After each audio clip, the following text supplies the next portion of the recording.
international content from Europe, Asia, Africa, and now right here in the USA. Watch us via Roku on your smart TV.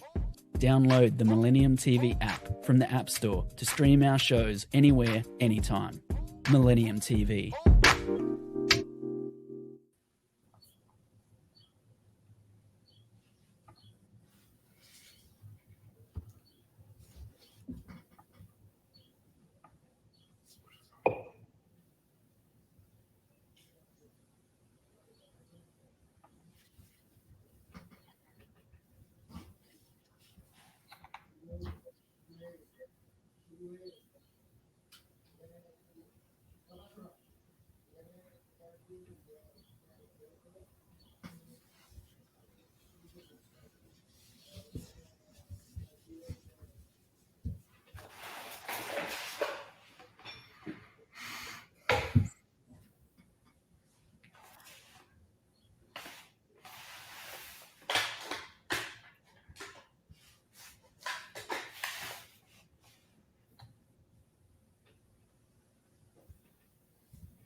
Good afternoon, everyone. Welcome to Millennium News 24 Power Talk Show. I'm your host, Eric Stevenson.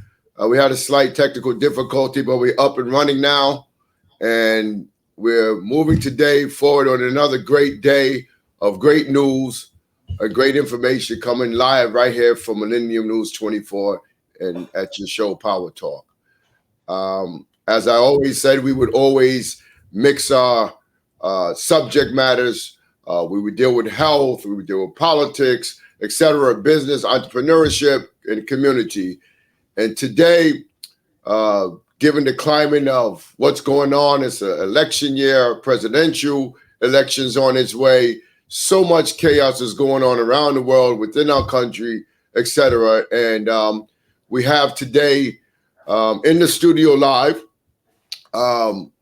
former New York State Senator, New York State Assembly member and New York City Council member Larry Seabrook, one of the only and few people, or I think he's probably the only, who served in 3 levels of government right here in the state of New York. Is that correct? Yes, I'm the first African American and only African American. And first and only African American. It was even state. Yes. So that's history live here with us today. And we have here with us Mr. Josh Eisner. He's a candidate for the U.S. Senate on the Republican line. I think he has a little bit of battles going on. Sometimes they don't want great views and platforms to be out there and heard. So welcome, Mr. Eisner, as well. Thank you. Okay, so why don't we just get right into it today? Mr. Eisner, first, you're running for the U.S. Senate against Kirsten Gillibrand. Is that correct? Ultimately, it will be against Kirsten Gillibrand. Ultimately, yeah. Right. But you're going to the Republican primary. So why don't you tell me the reasons why you want to run for political office? I think the reasons are twofold. There's the relationship that I have with human beings around the state, and I go around often, certainly around Westchester and Rockland in New York City, but over the last year I've been traveling the state, and there's a lot of pain and a lot of challenge that is unnecessary, and I think a lot of it is just a result of bad regulations, bad implementation of laws. And then at the same time, I also think that on a larger level, there's a way we need to think about our laws. Laws reflect our values. And we live in a time right now where we don't agree about what our values are. There's no agreement about values. Like it used to be, you respected your parents. It used to be if you saw a poor person on the street, you help them. Those were shared values. And today you can have poor people on the street that people will say, it's not my problem. Somebody else has to take care of it. The law is upside down when people feel that way. The law is upside down when a child thinks they could just abandon their parents and disrespect them and have no responsibility to care for them and make their parents the problem of government, make their child or relative a problem of government. So I feel that our legal system on a large level just needs to begin to reflect what our real values are. And our real values are strong families, strong communities, and strong individuals, not strong Harvard and not strong Yale and not strong Columbia. And I'm running against those large institutions that rob poor communities and ordinary Americans of opportunities. I don't see college and Columbia and Harvard as a path for most people. Those are hustles. And then when you get there, you got to pay hundreds of thousands of dollars in student loans. The whole thing needs to just be really rethought. So there's a lot of pain and challenge. And I think a lot of it comes from bad decisions people make because large institutions like Columbia trick them into it. And then there's just a function of what are our values and do our legal systems and do our laws reflect our values? So at the largest level, that's why I'm running, to make our laws reflect our values. That's what a senator does. A senator is a person who is a legal theorist, who thinks about law. And I've been thinking about it since I'm 5 years old. My dad sat me down and he read ancient Jewish legal texts with me. And since then, I've always seen the law as a sanctified, God-given thing, the American law, all kinds of law. If people take care of it and cherish it, it's real. And there's a lot of pain and challenge. And I think a lot of it exists because our laws don't reflect those values. So that's why I'm running. If that makes sense. Yes. So where are you at now with your position in running? You still, are you in a legal battle or what is the case? As the former senator, assemblyman, and councilman could tell you, you're always in a legal battle. They're always coming after you. If it's not this guy, it's that guy. I was not the designated candidate.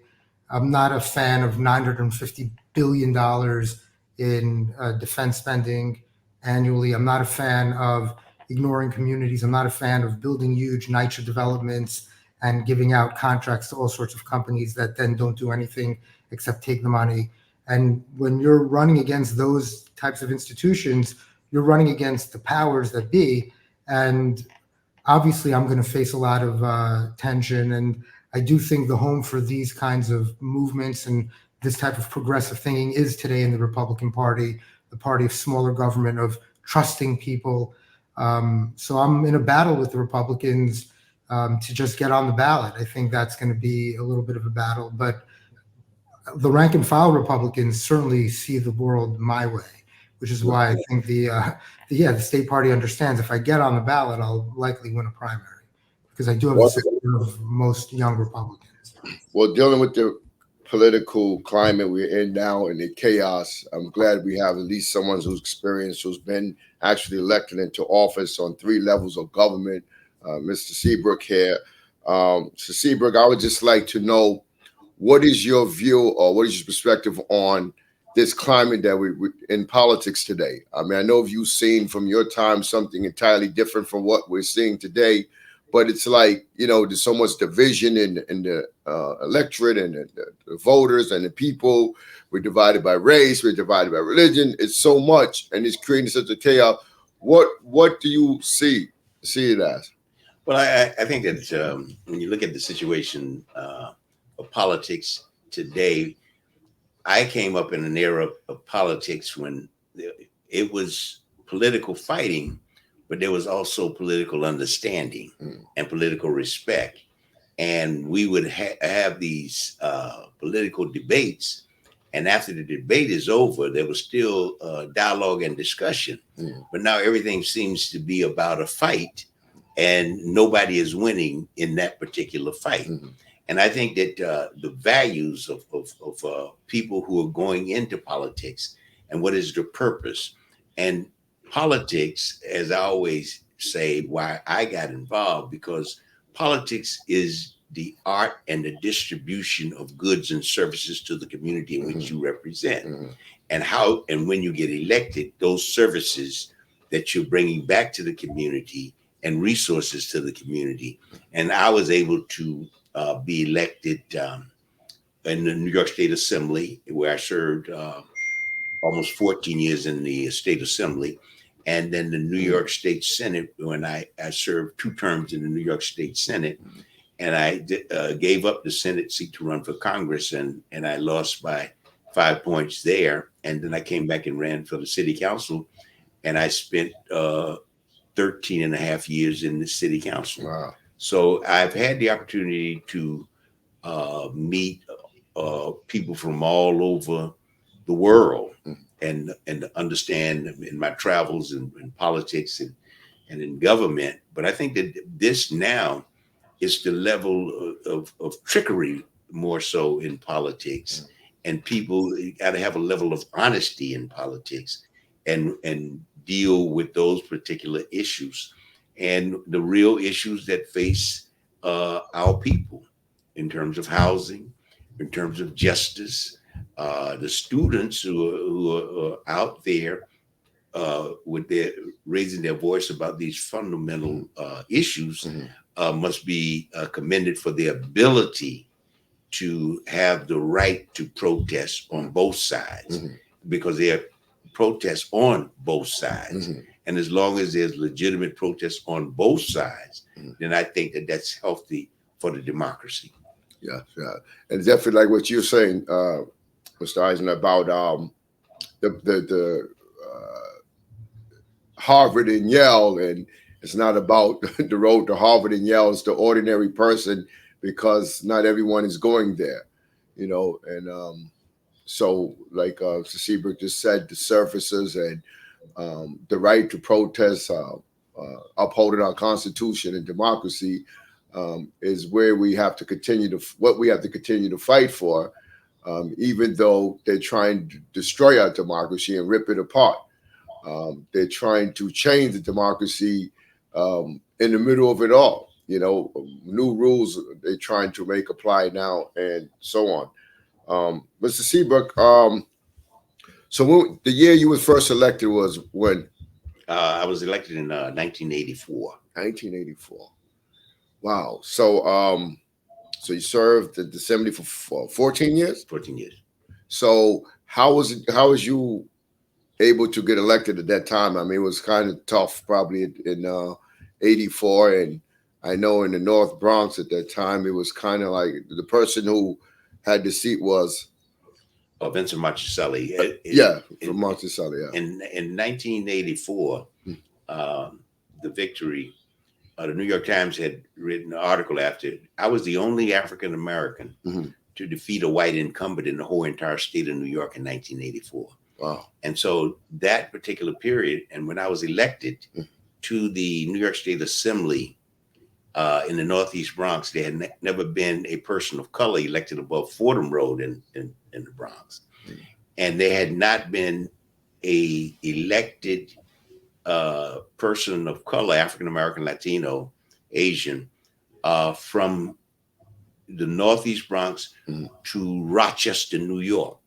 There was not a black state elected or official, Latino. Wow. So I was when I was elected in 84, there had not been one until you reached Rochester. So in between all those cities, towns, and states, there had never been. Do you think that was a lack of voting or participation, or? Well, that was a lack of voting was one of the reasons, the question of registering voters.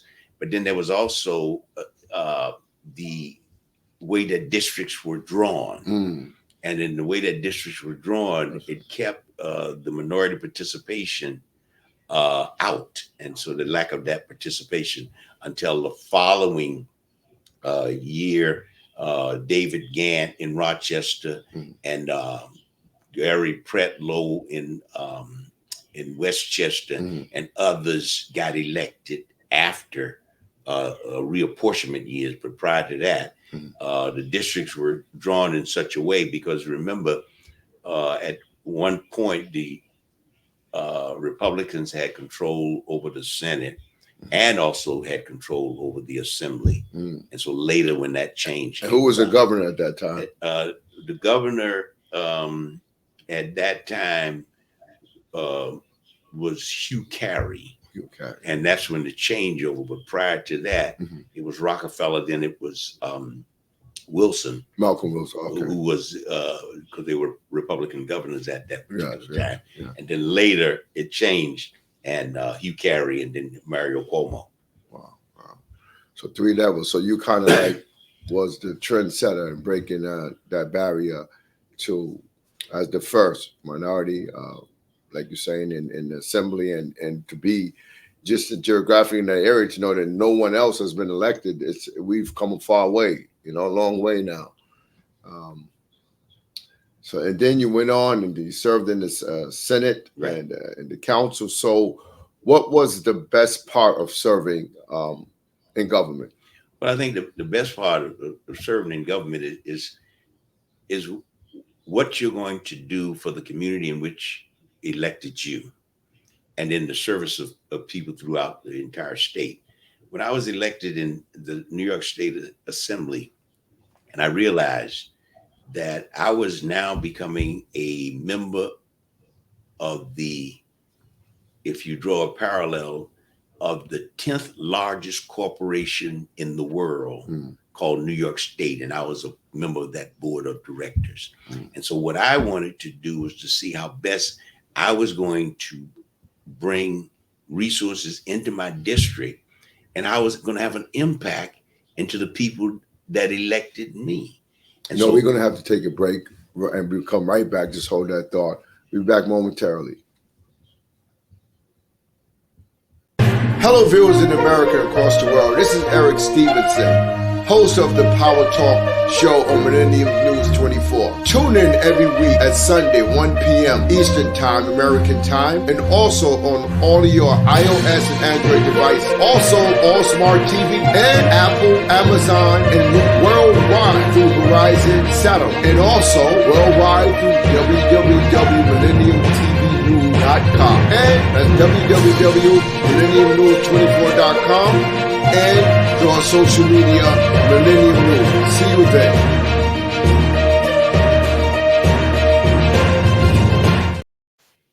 Welcome back to Millennium News 24 Power Talk Show. I'm your host, Eric Stevenson. We're back here in the studio with Senator Larry Seabrook and Josh Eisner, candidate for U.S. Senate, New York. So, Mr. Seabrook, you want to finish where you was? Well, I think that one of the things I began to look, and I had the opportunity to travel as a state legislator around the entire state of New York. And in the process of being able to do that, it gave me that opportunity. I also become chair of demographics and reapportionment. Okay. So that it gave me that opportunity to go throughout the entire state of New York, and I saw people, and you begin to understand people when you understand this whole entire state. And this state, you have more farms and cattle and apples and all sorts of things in New York State that people don't they look at New York City, but they don't see the entire state. Right. And when you see the entire state of New York, but also it was significant, and I saw something else. I saw the level of poverty, and people never talk about or have a discussion about poverty because they always look at the inner city, but poverty in upstate New York. And it was a different complexion of the people who were in poverty. And they didn't look like me, but they were suffering because they had a need, and there was poverty, and that level of poverty, and to see all of that. And I came back with the conclusion that all Black people ain't poor and all poor people ain't Black. And so when you look at it and you see, and so it gave me a sense of what had to be done. So I began to talk about how we was going to have minority and women-owned business participation. And what we was going to do is we created incubators that would allow businesses to be developed, and minority and women, and majority of people who benefit from a lot of these programs are women. And thank God for that. And they were quote unquote white women in particular. And so they had that opportunity. And so we were able to do a lot of things and then make provisions that the level of state participation would allow that there would be provisions that would allow minority and women-owned businesses to compete.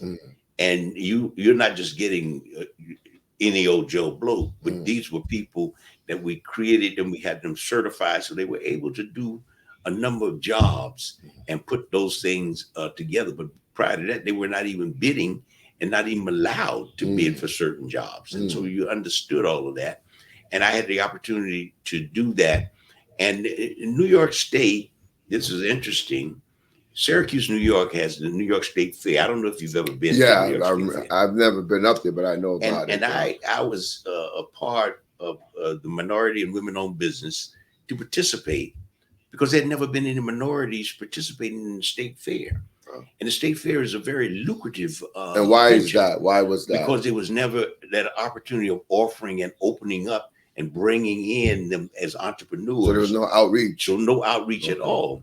So I put in the resources that would give the agricultural and marketing component of the state to go out and develop minorities that can participate. And we had, for the first time that there ever had been any minority participation, that they had that. And then we went out and really pushed. Syracuse University had, for the first time, an African-American husband and wife team to own the first McDonald's on the campus of Syracuse University. And so we were able to talk about that level of participation and all of that into, because people never realized it, never participated. And then I was able to have members of the legislature to go to the state fair because none of them had ever been to the state fair. And we funded it. It was state monies that was coming and paying for this. So opening the door and allowing participation. And so I was able to pull those things together to do a lot of that with the development. We did one of the greatest adventures that we had with Yankee Stadium. And in Yankee Stadium, the level of participation for minority participation was phenomenal in terms of Yankee Stadium located in the Bronx. And the Yankees opened up their place for opportunities for minority participation. And that was significant in what they were doing. And they had a community benefits agreement that the level of participation and how that was done. And that was the first of that this was happening. The first time it ever happened. And it set up a model for others to follow it. If you look at the stadium that's going on in Queens and others, they're going to be doing the same thing. So, Mr. Eisner, as a U.S. Senator, to what extent would you go to during what Mr. Seabrook is talking about, far as the inclusion of minority participation, as you already had mentioned, in state contracts and things of this nature? So I'll give you an example of where I stand on it.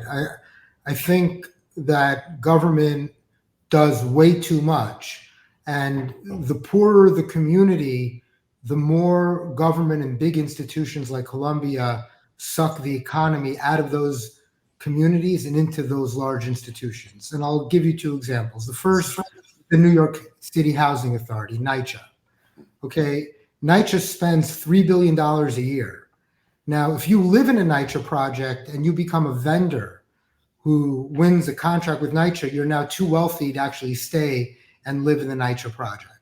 Those are NYCHA laws. Those are not federal laws. The federal government, when they created the housing, they actually created, and you can see a website that we created called getpaidtoown.com, where it's very clear the purpose of creating public housing was for the tenants to manage those properties, acres upon acres of land of prime real estate in the middle of Manhattan and Brooklyn. And at the same time, after 3 years of managing those properties, to take ownership of them. They've been discouraged from creating resident management corporations. You have to read the federal law. It's not simple.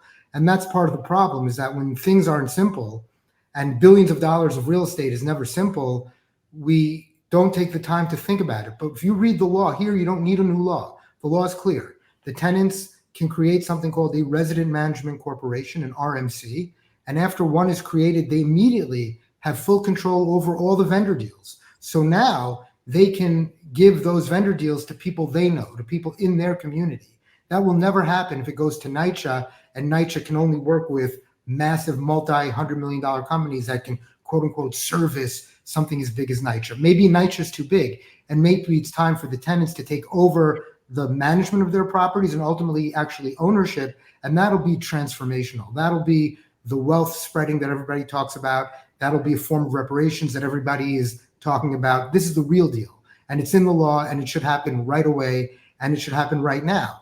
And that's an example of a big anonymous institution like NYCHA sucking out opportunity. You can't open a bodega in a NYCHA project. You can't have a nail salon in a NYCHA project. If you start a small business in your apartment in a NYCHA project, you're out. If you make too much money and you start employing people in the NYCHA project in your successful business, you're out. There's no opportunity to build communities, which are the basis that form the opportunity to build businesses. You can't build a business in the middle of thin air or in an environment that is dedicated to poverty, which NYCHA is. So I think it's time. Say about that, Mr. Seabrook? Well, I mean, it's an interesting point. It's the law. It's the law. It's the law. It's already. You got to shut down NYCHA and give management to the tenants. Hold on. It's already in statute. Section was it Section 2? I think it is.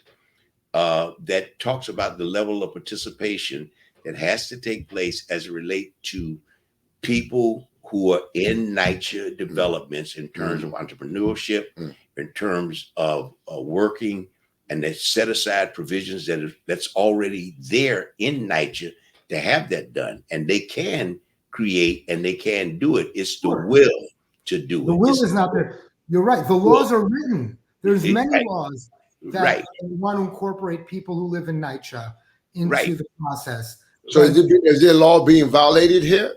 It's just not being lived up to. So how do we get it lived up to? Yeah. It's lived up to when you get the mayor.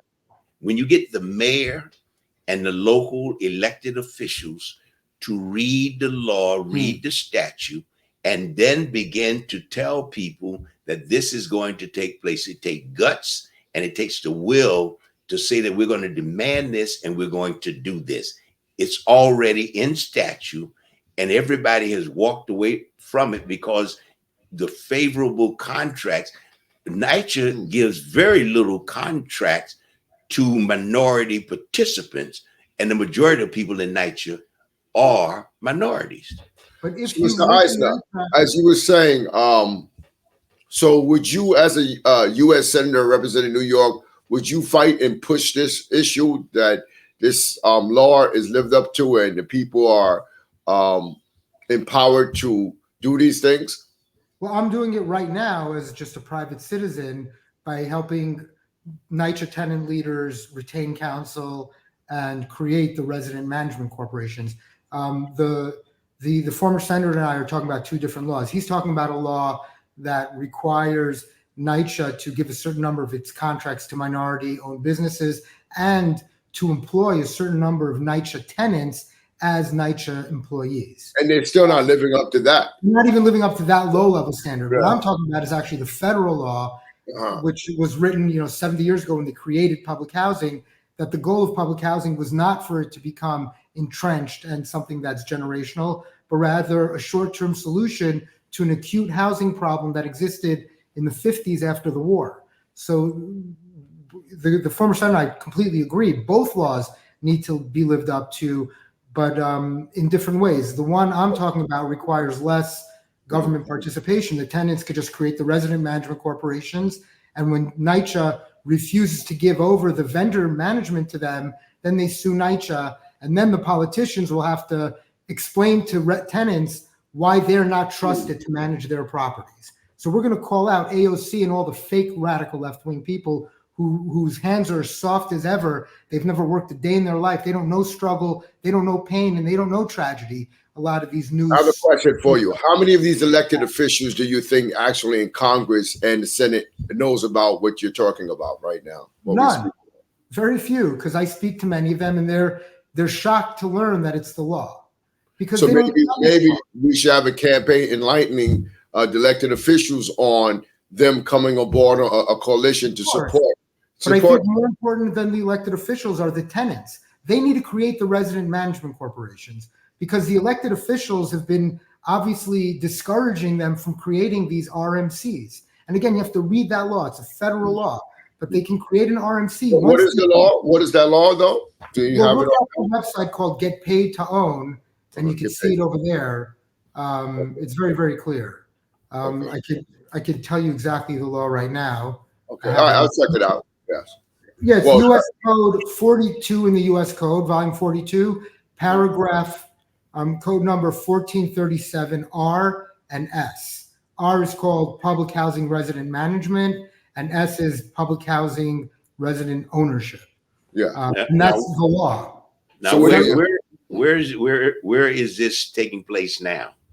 Right now, in Douglas houses, they already created a resident management corporation, and I think also Marcy houses. And when you create the RMC, it's for the entire development. So the entire Douglas house, you're talking about billions and billions of dollars of real estate value. They could build an 80-story tower there, mixed luxury housing with office space. They could do everything. It's we're gonna have to take a break and come right back. We need to stay on this stuff. We're gonna come right back after this break.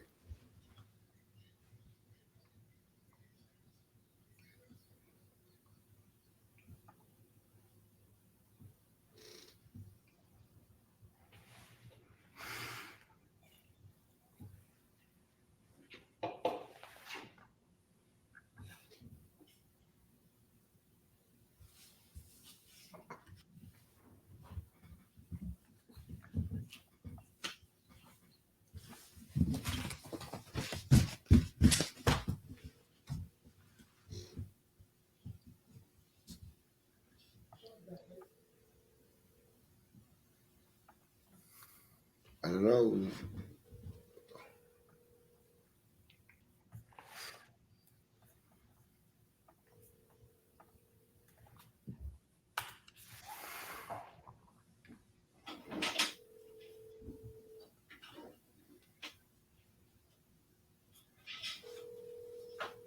All right, well, we know we're going to go through the break, and it's better we have more time to talk so we don't have to have this interruption. So these resident management corporations being formed with the tenants. Now, of course, there's going to have to be some education process. It's going to have to be an educational process and a training process for them to be able to proceed to the forming of these corporations and to know exactly what they're doing. So they're going to need some management people to help out with the resident managers. Well, look, if you read the law, it's one of the most beautiful laws ever written, probably in the history of law. And in the law, it not only states that these properties will be transferred to the tenants before which they will have resident management rights. There's actually a provision there that allows for funding to train these tenants in how to manage their properties, because there was an understanding that the kind of person who would live there may not have those skills. So even that was thought out, that the funding for the training must be made available. Just nobody's ever asked for it. This law is a beautiful law. It reflects everything that's great about America without having to create institutions or anything. Literally, here's these properties owned by New York City, under the New York City Housing Authority, which is under the thumb of HUD, which all of them are under some kind of extra oversight because of corruption and mismanagement in NYCHA. And here's a chance to say to the tenants, you know something? We trust you people. And we trust you to build communities here and build beautiful housing and tear down the ugly schools and build schools of the future. And banks will lend billions of dollars over here, because where else in New York City do you have swaths of land that are wide open, literally open zoned? Well, we have a problem here, and something seems to be swept under the rug, because if this is the case, what you're saying, then for countless years and decades, under numerous mayors, this is the first I'm hearing about such a thing, that about this U.S. Code 42. And if it's correct, which I believe, I'm wondering why is it that no one is saying anything or doing anything after all of this time? I mean, you might want to chime in, Seabrook, as a council person. with NYCHA oversight in the state. What I'm looking at, he indicated that there was possibly two housing developments that are looking into this. You said that was management, Douglas and Marcy. But where has there been a success around the country as it relates to this? Where has it been implemented and taken place? Where has that happened? I think in Hawaii, apparently somebody tried something like this, but I spoke to people from Douglas and from Marcy who went to New Orleans in the spring whenever they had their national public housing conference. Tens of thousands of people show up, and they told me they never knew about this law. And when they began to ask people about it, they were told it can't be, it's not true. But it's like, who are you going to believe, me or your lying eyes? I mean, you're reading the law. I just texted it to you guys. It's there. It's a real law. And it turns out that there was a reporter from PIX, News 11, and she wanted to do a story about it from more the angle that you're coming from, which is it's a scandal. How come this was kept a secret from people? And I'm not sure that it was like an active, like, okay, we're going to keep this good thing from people. Like, okay, there's a pot of gold. We're going to pretend it's not there and close the door. I just think it's one of those things that people maybe couldn't believe that at some point in time, our lawyers, our lawmakers wrote beautiful laws that actually believed and trusted in people. And that's what this law is. It's like, we trust the tenants. And if you actually look at NYCHA and the people who work there, and you look at the tenants in Douglas, I would sooner hire people to work for me who live in Douglas houses than people who work for NYCHA. I mean, they've proven to be incompetent, right? The water's still brown. There's still lead in the paint. The grass is never green. The hoops in the courts never have. In Harlem. Harlem, okay. Douglas is it's on 100th and Columbus. So you're talking about prime Harlem. It's prime real estate, prime real estate, worth billions of dollars. Right across the street, they have brand new developments that they try to build taller buildings there, but they couldn't because there was nobody to negotiate with to buy air rights from a NYCHA project. But NYCHA that project has all those rights. Why it's not been done? It's because when people don't believe and are told every day, there's no way that you can manage this and we're going to have these big institutions, then of course that's going to happen. It's the same thing with Columbia. Think about Columbia University. They're in West Harlem, right? Spanish Harlem, West Harlem. They're up there. And now they're taking up properties. They used to end at like 120th Street. Now they're going into the 130s. They're tearing down thousands of middle class and working class housing units, just like NYU did in the East Village. They're the ones destroying the city. It's not banks and it's not Donald Trump. It's not the Helmsleys. It's Columbia and NYU. They're the ones. And then what else do? They put the kids on meal plans. What does a meal plan mean? A meal plan means that a local person in the community can't open up a restaurant. It means that a bodega can't sell as much food and as many candies and vegetables and fruits because everyone has to be on a meal plan. Columbia makes you on a meal plan, and the money you pay to the meal plan is exempt from city taxes. You don't even pay. What do you have to say about that? There's a lot going on. Yeah.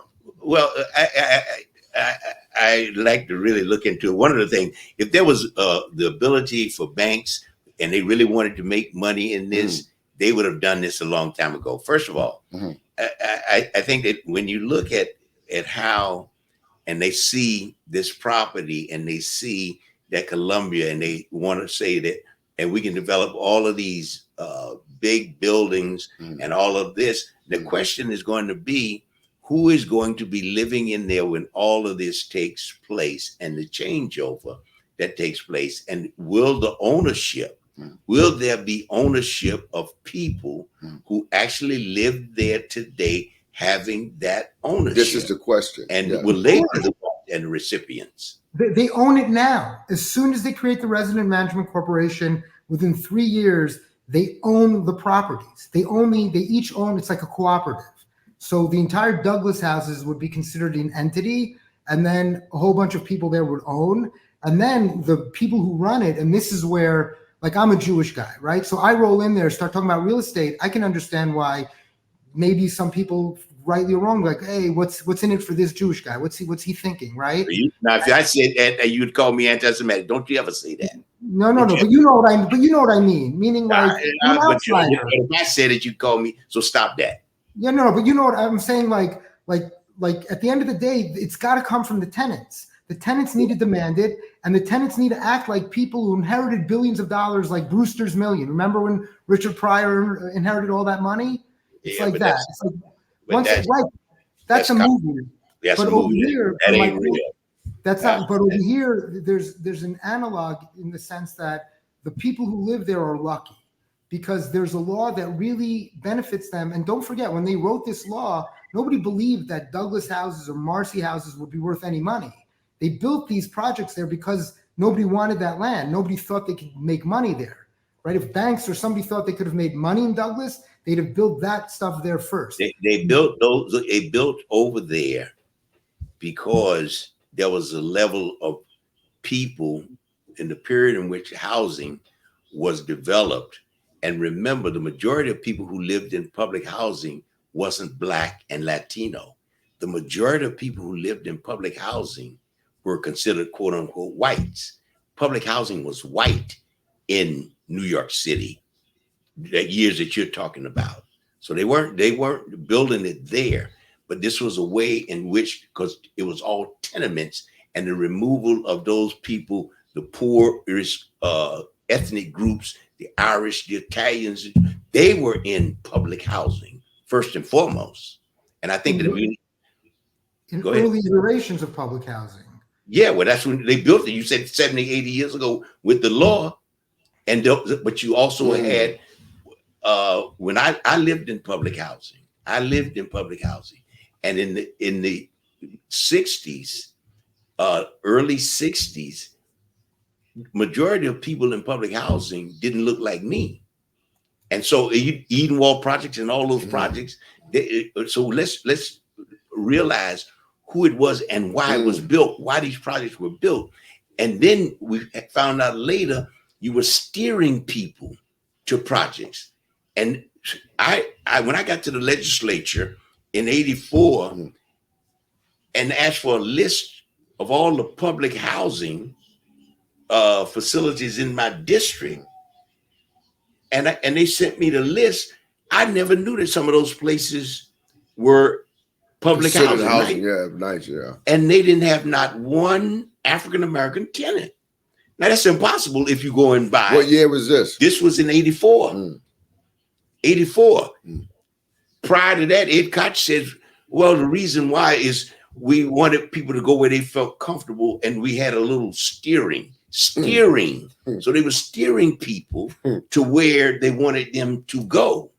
And so this whole idea and what this is about, I understand where you're coming from, but I just don't want you to go there yet until we get some clarity as to who and how. Management of tenants will be this month, and the next month will be ownership where they fail, and we come back to take over. We got to look at this. I understand. You got to look at the law. The law is very clear. They're literally the law was very clear when they had the building and redlining and covenants in Levittown. That was the law, and it was clear. It was clear. So when we talk about that and how the law and what is taking place, Columbia University owned almost all the property in Harlem. They owned the mosque on 116th Street. They had all the property. So that they were there. So now what we're looking at, and this is the concern that people are going to have, is the level of Frederick Douglass is right in Harlem, but they're worried about the gentrification that would take place. So what type of security mechanism will be in place to prevent exactly what you're saying? That's what I'm talking about. I like the concept. I would like, but what do you have to say about this, Josh? I would like to know like exactly what he's saying. It's a very good point what he's saying, because if they was to take over and then like he's saying that they said they failed, then the process that it could be turned over back to someone else. what security will be put in place to prevent such a thing like that? It can't be. Once the tenants take it over, they own it. That's it. They own it, and this would only happen 3 years after they manage it. But I think I just want to highlight another issue, which is very important to understand. And again, I have to be very careful how I frame this, but one of the rules of public housing, according to NYCHA, is once you earn a certain amount of money, your rent goes up to market rate.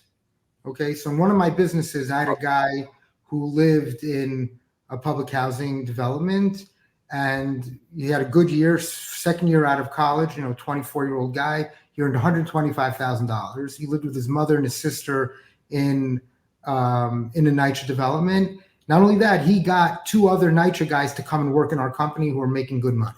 So he was a role model. He lived there and he was becoming a community leader. But then they raised his mother's rent from $900 to $2,000 a month because in NYCHA? Because they found out about his income. His income was too much. He made too much, so they raised his. To do that to that extent. $2,000. I'm not sure. $1,100. They raised it from $900 to $2,000, and then he moved out and they lowered it back to $900. The point is that when you ask who's going to manage it, they don't allow real organic communities to develop in a NYCHA project because people who are leaders, people who make money, people who are ambitious don't come back. And even if they do, if they have any success financially, they have to leave. So now you do have a lot of people who live in NYCHA who work as plumbers or electricians and just get paid in cash to avoid having to report. And I understand that. But really, that shouldn't be the case. And if people were allowed to stay, if you were making good money, it's in the interest of the government and the NYCHA and everyone for a successful person to stay and remain there, to start a business in their home, like every other person does, right? We're going to take another break, Josh. We'll be right back. Yes. Sorry. Momentarily. That's it.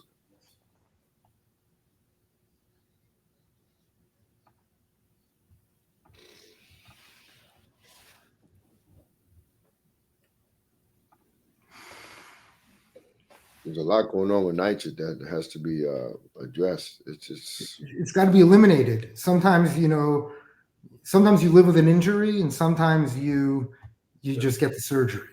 Just cut it out. Well, like Bernard King, man, he needed that surgery early on. He just played with those bad knees.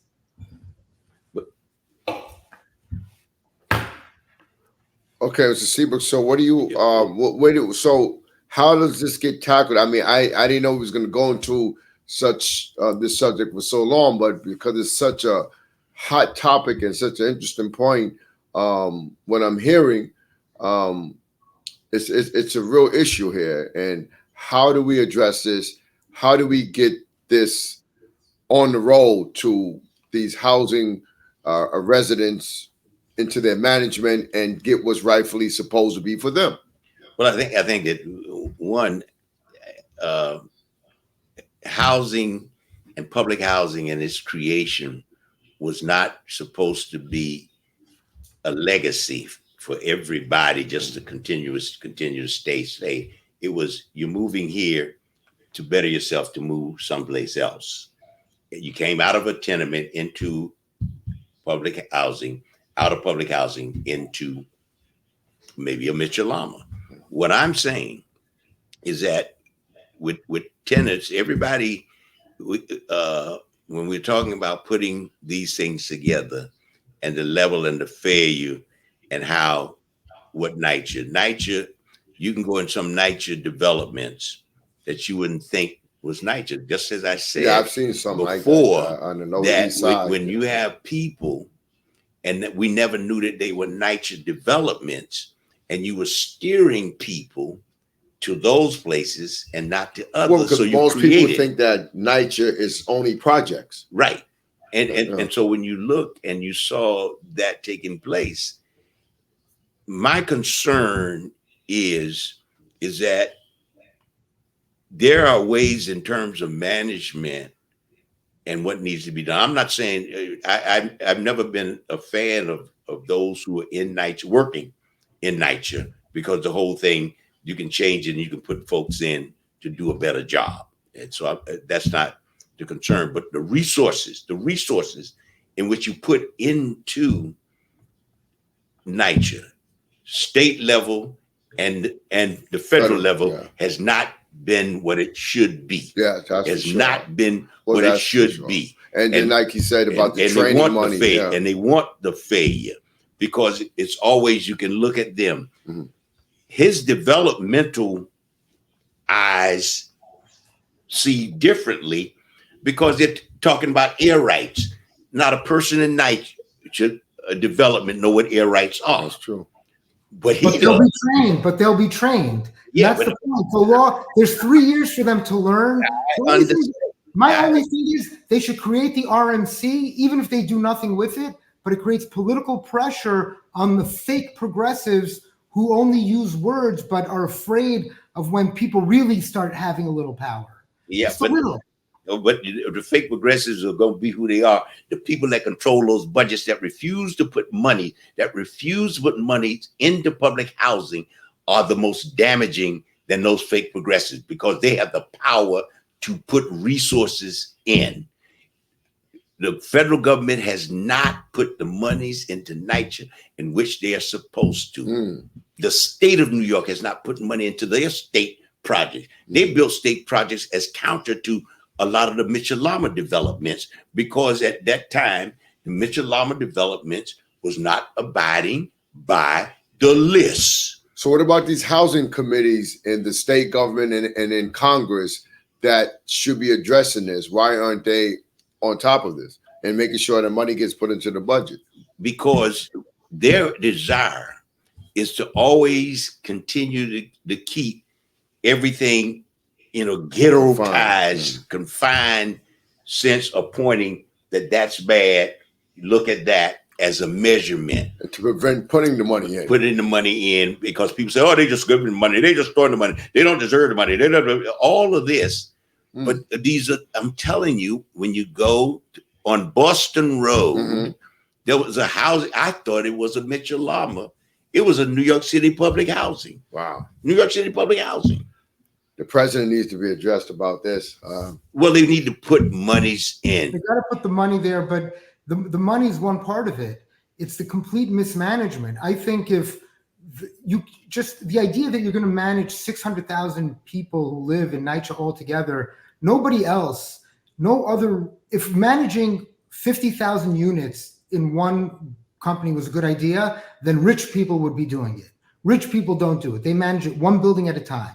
You have co-ops, one right next door to the other, and they don't share super, they don't share anything. So clearly it's not good business when it comes to housing for people to share things, right? Like I live in my house, my neighbor might have his house. We may not have the same plumber. Why? Because that's just the way the world is. Yet in NYCHA, you have people who live in Marcy, in Douglas, they're all forced to work with the same vendor. It makes no sense. Like the people who live in Douglas manage their 17 buildings, and even that's a lot. 17 buildings. Nowhere else is that being done. It's just impossible. The amount of bureaucracy you need to manage something so big is unfair. Take the money, give it, and this is essentially why I'm running for Senate. Money should be going straight to the people who need it. Technology is there to track every penny. Banks track every penny. We could follow every penny. So now money should go straight from the federal government. If the federal government's going to spend it, straight to the people in the community. Whether it's somebody like the former senator who could be trusted, and we go to him and we say, look, former senator, you need to set up this LLC. We trust you. We're going to put the money in there, and you're going to be a fiduciary. Maybe George Pataki, somebody like that will work with you. And we need people who are going to be committed to service that can be trusted in the early stages.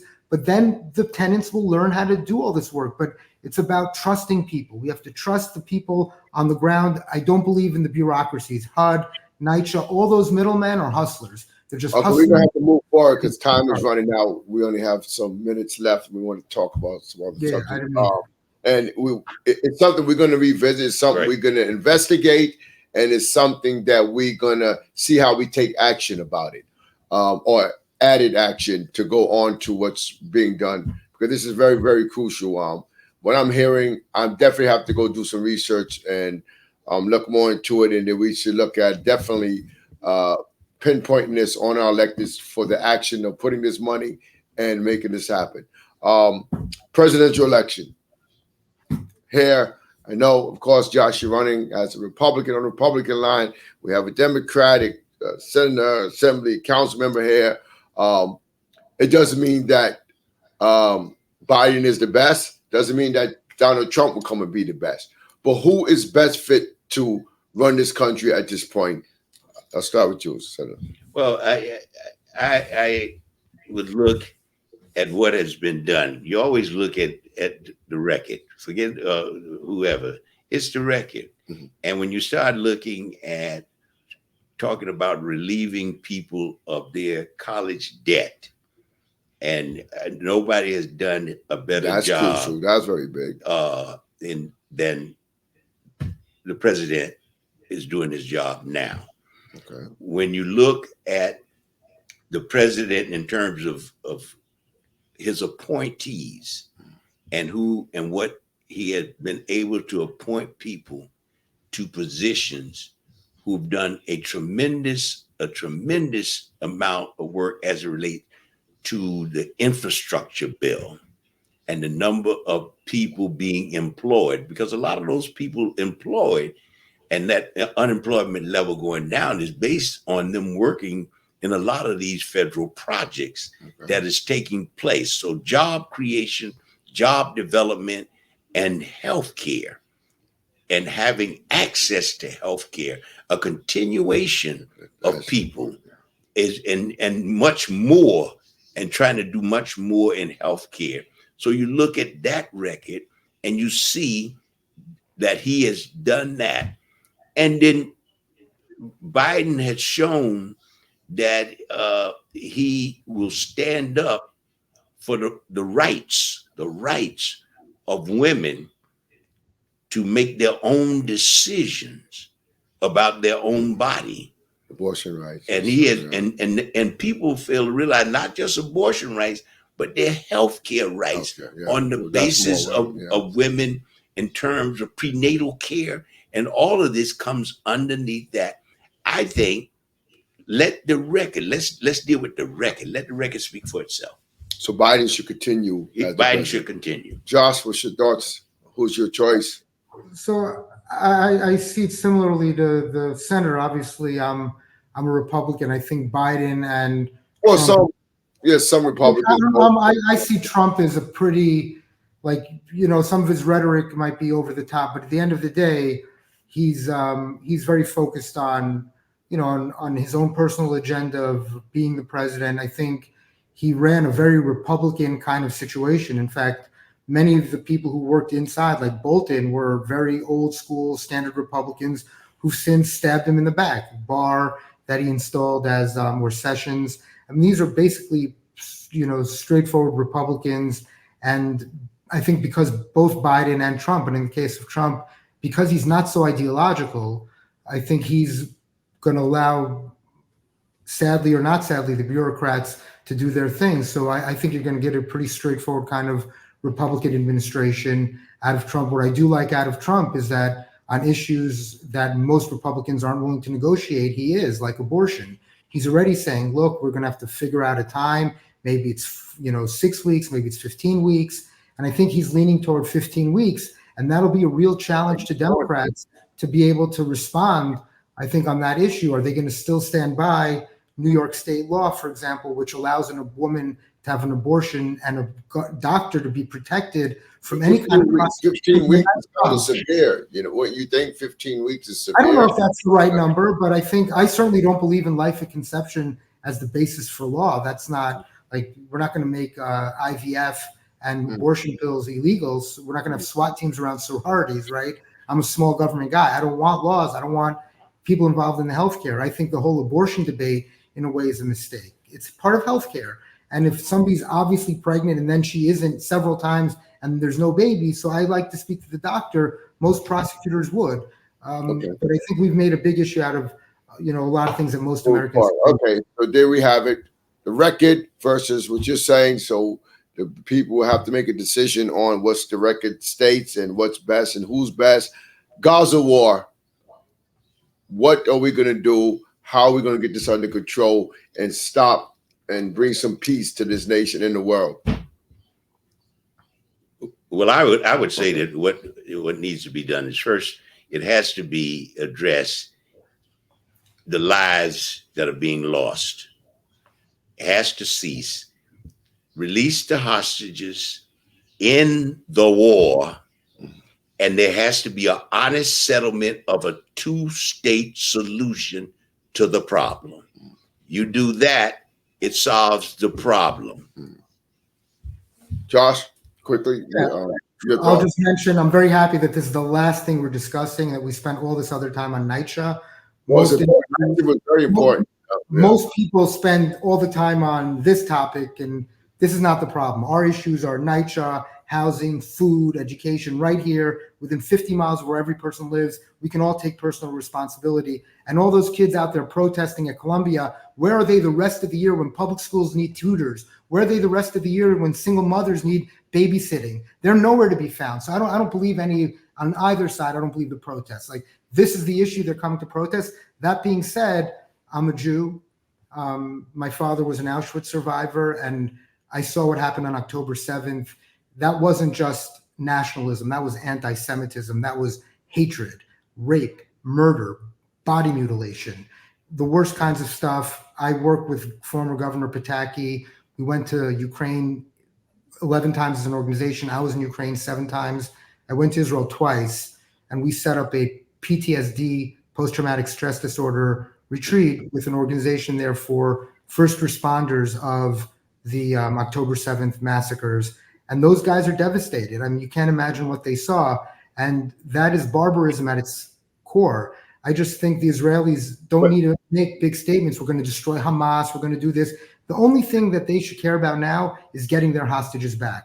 No country in the world would accept this. If somehow, let's say, the Chinese government kidnapped 100 Americans, there'd be a war. There won't be a negotiation. But what is this? I see the other day they were saying like 8 children were playing in a playground or something, and then a missile or something went into Gaza and just killed all the children. I mean, I just don't believe the propaganda on either side. That wasn't propaganda. I'm not saying that's propaganda, but we don't know what the truth is. Like, maybe somebody fired a missile from there right before. Again, it's terrible. It's war. It sucks. Children shouldn't die. And that of course shouldn't happen. They shouldn't be killing children. It's nuts. That's why the killing needs to stop, but there needs to be the release of the hostages, end the killing, stop the war, and there has to be a two-state solution. And all I'm saying in this situation, but we're going to have to end. All I'm saying is that we need peace. World peace has to happen, or this has to be peace. People are killed and hurt on both sides. It's affecting us here in America, like you saying, and like Mr. Seabrook, we need to be focusing on housing, affordable that's the real stuff. I don't education, etc. So that's what we should be doing. But we're going to close out on this and just say we need to continue to have some balance and some peace, because it's affecting all of us. And so I thank you, Josh Eisner, and wish you well on your bid for U.S. Senate. If you do get there, may you do some good that's needed here. And Mr. Seabrook, for those that I'm learning today too as well, we should have you here back on Black History Month as the first African-American elected to 3 houses of government in New York and the country. I don't know about the country, but I know New York State. In New York State, but it's probably the country. Probably the country. Yeah. But anyway, welcome. We'll have you back on. And Josh, thank you all for your perspectives. And I'm sure the viewers and listeners enjoyed the conversation, and they would chime in and send out emails as to their thoughts of today's show. But one way or another, we live here together. We have to figure a way to work together, that everyone benefits and have peace and a good quality of life. Thank you all for listening to Power Talk on Millennium News 24, and tune in next week for more exciting stories. Thank you, and conversations. Thank you.